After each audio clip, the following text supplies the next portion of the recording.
C'est le plus grand port du monde. Des conteneurs transportant des panneaux solaires photovoltaïques fabriqués en Chine sont partis le dernier jour avant les vacances de la fête du travail. Leur destination, l'Allemagne. Auparavant, les marchandises expédiées de refait en Chine vers l'Europe passaient par le train express Chine-Europe ou par les voies maritimes traditionnelles, ce qui prenait environ 40 jours. Aujourd'hui, il ne faut plus que 27 jours. Le port de Ningbo a lancé cette ligne spéciale connectée au chemin de fer.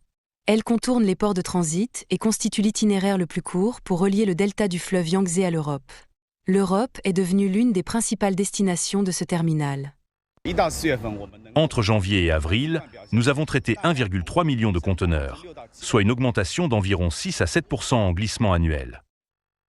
Alors que le port est parfaitement préparé aux fluctuations potentielles du commerce extérieur, les exportateurs de la ville se tournent également vers d'autres marchés.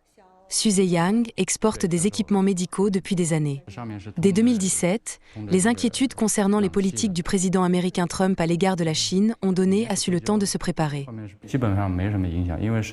Les droits de douane américains ont eu peu d'impact sur nous. En fait, nous avons commencé à nous adapter dès 2017, lors de son précédent mandat. La tendance actuelle des États-Unis à l'isolationnisme pourrait être problématique. Alors à l'époque, nous nous sommes alignés sur la stratégie nationale de la Chine pour nous développer dans les pays de la ceinture et de la route, ainsi que sur les marchés sud-américains et africains. Les ventes dessus ont bondi de 12% en 2024 et il s'attend à ce que la croissance se poursuive cette année.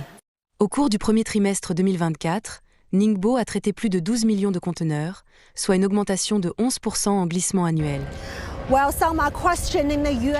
Alors que certains se demandent si les droits de douane américains auront un impact sur le commerce extérieur de la Chine, le port de Ningbo a fait preuve d'une remarquable résilience. Les entrepreneurs, le port et ses opérations logistiques sont prêts à relever les défis.